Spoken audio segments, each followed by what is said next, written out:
రెండు రెండు విధాలైన సాక్ష్యాలు చెప్పినాను. మరి నిన్న మన మాస్టర్ గారు చెప్పారు. నేను ఒకనాడు చేలో ఉండగా నేను గడ్డి బిగుతుంటే నన్ను ఈ చెయ్యను పట్టుకుని పాటేసిందమ్మా.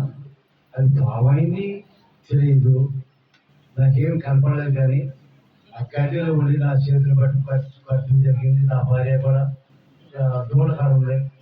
నన్ను ఏళ్ళు కలిసిందని నేను ప్యాకేజ్ చెప్పగానే పొలాల్లో బాబు అనుకుంట దగ్గరికి వస్తుంది. జరిగింది చూసి ఇక్కడ రెండు గాయాలు చక్కగా గీరేసి కనపడుతున్నాయి. ఆవిడ ఇంకా ఆన్లైన్ చేసి ఇంకా నీళ్ళు ముట్టుకుంది, చూడండి అని త్యాగిస్తాం జరిగింది. ఇంటికి మా అబ్బాయిని పూజ చేస్తాం జరిగింది. వాళ్ళు పళ్ళు వేసుకొచ్చారు. పక్కన ఇది ఇవి కాదు, ఇది పామే, విశ్వజంతువే కరిసించుతున్నాయి అంతం జరిగింది. మా అబ్బాయి అయితే బండి వేసుకొచ్చారు. బండి వేసుకొచ్చి భర్త గారి దగ్గరికి ఎక్కడికి కొమ్మల మంత్రగాడు ఉన్నాడు, అక్కడ తీసుకెళ్తాక నన్ను చాలా పరిష్కారం చేశారు. కానీ నేను ఎప్పుడైతే మంత్రగారి దగ్గరికి వెళ్తాకి చోటిస్తానో లేక మాట ఇస్తానో, మాట ఇచ్చానంటే వెళ్ళిపోయినట్టు ఇంక తేరలేదు. అయితే పొరపాటును కూడా నేను అక్కడ రాను, ఏదంటే అయిపోయినాయి, ఒకవేళ సరిపోతే సరిపోతాను, అయినా సరే నేను మంత్రగారి దగ్గరికి రాను అంటం జరిగింది. అయితే వాళ్ళు ఏమన్నారంటే ఇంకా అవతల వచ్చారు. వచ్చి వాళ్ళు ఏమన్నారంటే నువ్వు మంత్రం పెట్టించుకోవద్దు, నీకు ప్రసేద పోతారు అన్నారు. అయినా సరే పరిష్కారంగా నన్ను బడెక్కి తీసుకుపోయారు.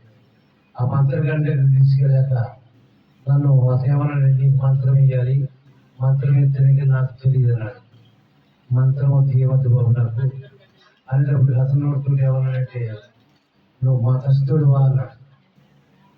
మాది మతం కాదండి, మార్గం ఇది, ఇది మతం కాదు, ఇది మనుషులు కల్పించుకున్నదైతే మతం. మతం ఏమైంది? సృష్టికర్త అయిన దేవుడు మనకు ఏర్పరిచిన మార్గం.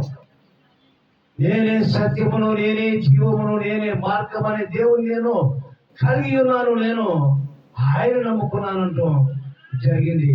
అయితే కంచె కూర్చోండి అన్నాడు. కంచె కూర్చున్నావు, కూర్చున్నాక ఎలా ఉంది అంటున్నాడు. కానీ నాకు ఏమాత్రం కూడా ఎక్కలేదు పైకి.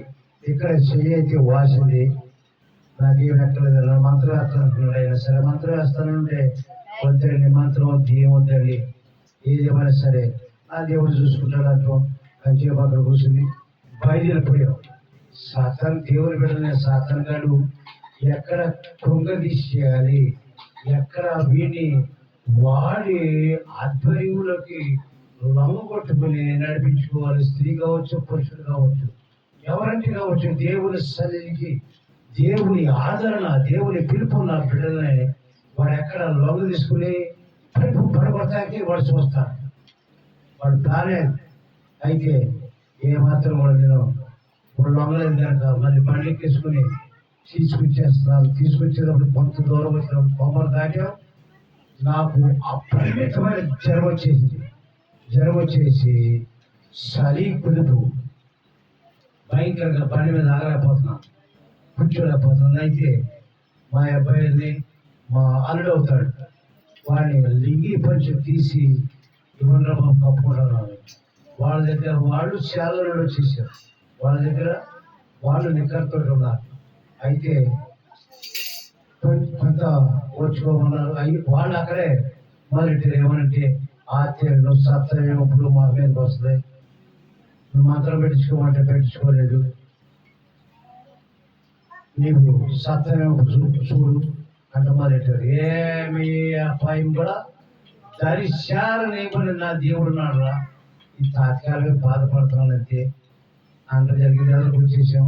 కొంత దూరం వచ్చేదాకా ఆ జ్వరము ఒడుపు కరకరకలాడి చేసింది కదా నన్ను.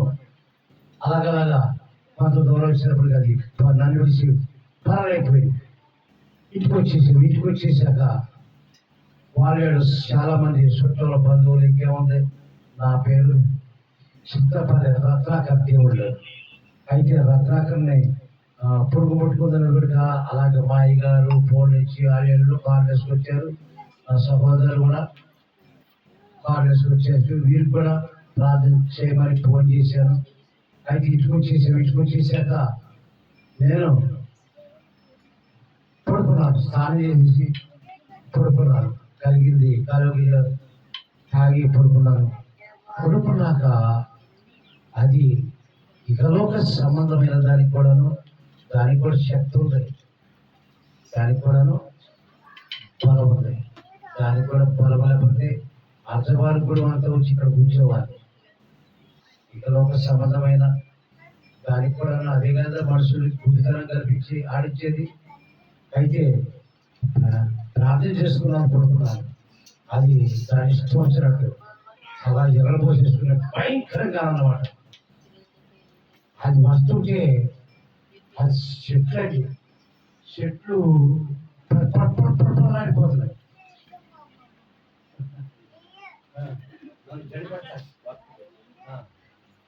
అయితే అది నా దగ్గరకు వచ్చి భయంకరంగా నిలబడి ఏమంటుందంటే, నువ్వు ఆనగట్టించుకుంటావేమో అనుకున్నాను మంత్రగాడి దగ్గర, నీవు ఆనగట్టించుకుంటావేమో మంత్రం వేయించుకుంటావేమో నాకు దొరికేస్తావు, నేను పోచి ఉన్నాను, కానీ నీవు ఆ పని చేయలేదు. ఎందుకని నన్ను అడుగుతుంది అని నేను అనడం జరిగింది. నన్ను దేవుడు ఎంతో కాచి కాపాడి ఉన్నాడు. అటువంటి ఆపదలు ఎన్నో. మరోసారి కూడా అలాగే జరిగింది. ఓసారి అయితే పోయి కోట్ల కోసం పుట్టింది. దేవుని బిడ్డలైన వాళ్ళే ఇటువంటి సోదరులు ఇరుకులు ఇబ్బందులు వెంటాడుతూ ఉంటాయి. వెంటాడినా కానీ మూడు సంవత్సరాలని దేవుని సన్నిధికి వస్తాం మానేసిన తల్లి చెప్పింది. అయితే మన కష్టాలు వచ్చినంత మాత్రాన, శోధనలో ఇబ్బందులు వచ్చినంత మాత్రాన దేవుని ఇచ్చే సమయమును, దేవుడికి ఇచ్చే రోజును దేవుడికి ఇచ్చేయాలంతే. మనం ఈ రోజున కూలికి వెళ్ళేవాళ్ళు కావచ్చు, లేకపోతే వ్యవసాయం చేసుకునేవాళ్ళు కావచ్చు. ఆ పనులు ముఖ్యంగా మనం ఎంచుకుని ఎప్పుడైతేమో సాధారణ వల్ల పడిపోతున్నాం అంతే. నేను మా మందిరానికి వెళ్ళకపోతే దేవుడు ఊరుకోడు. మందిరానికి వెళ్ళకోకుండా ఆపేయాలని సాధారణ వాడు ఎన్నో పన్నాగాలు పలుతుంటాడు. దేవుని బిడ్డలైన వాళ్ళు, దేవుని చేత తీర్పు పొందిన వాళ్ళు ఈ మందిరానికి కావచ్చు, ఎక్కడ ఏ మందిరానికి వెళ్ళేవాళ్ళు ఆ మందిరానికి వెళతం అనేది దేవుని ఆశీర్వాదము, దేవుని మెండే దీవులని పట్టుకుని మన గృహానికి, మన బిడ్డలకి తెచ్చుకోవడం అనేది, దైవ సేవకుల చేత ప్రార్థన చేయించుకోవడం అనేది అది ఎంతో మనకి మేలు, మనకెంతో ఉపకారమైనది. మనిషిన సాక్ష్యాన్ని దేవుడు దీవించును గాక. అయితే మన జీవితంలో చేసిన ఇంతకంటే ఘోరమైన అవి ఉన్నాయి. అయినా సరే అన్నిటి నుంచి కూడా దేవుడు తప్పిస్తున్నాడు. మన కుటుంబ విషయంలో కూడా చాలా నష్టాలు అనుభవించడం జరిగింది. అయినా సరే పట్టుకుంటూ దేవుని వైపు, దేవా ఒకవేళ నాకు బాధలు ఎక్కువైపోయి అల్ప విశ్వాసులై పడిపోతానేమో, నన్ను చెయ్యి విడిచిపెట్టుకోకుండా మీరు నడిపించండి. మీలో నిలుస్తూ నా వల్ల కాదు, నా బలం సాలదు, నా శక్తి సాలదని నేను మోకరించినప్పుడల్లా ఆయన ముందు ఆయన బలాన్ని, ఆయన శక్తిని దైస్యమని నేను వేడుకుంటాను. అమ్మా ఇక్కడ కూర్చున్నాక మనం వేరే దృష్టి పెట్టుకుని మాట్లాడటం అనేది మంచిది కాదు. సాక్షి చెప్పనివ్వండి, వాక్యం చెప్పనివ్వండి, దైవజనుడు ఏ వాక్యం చెప్తున్నాడా మనం విందామంటే అనుకునే ఆలోచన ఉండడం అనేది మంచిది. సాక్ష్యం చెప్పేటప్పుడు సాక్ష్యం అనగా దేవుడు చేసే అద్భుతం కదా, అది దేవుడు చేసి వేరే కదా, అది కూడా మంచి ఆశీర్వాదం అన్నమాట. అందుకనే ప్రతి చోట నీ సాక్షిగా ప్రభువా నన్ను ఉండనిమని భక్తులు వేడుకున్నాడు. పాటలో ఉంది కదా.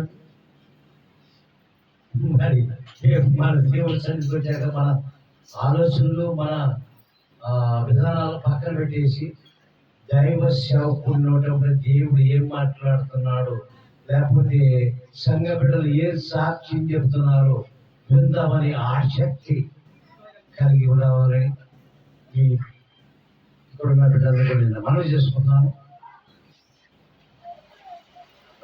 ఈశ్వర సాక్ష్యాన్ని దేవుడు దీవించుగాక. దాన్ని ఇవ్వడానికి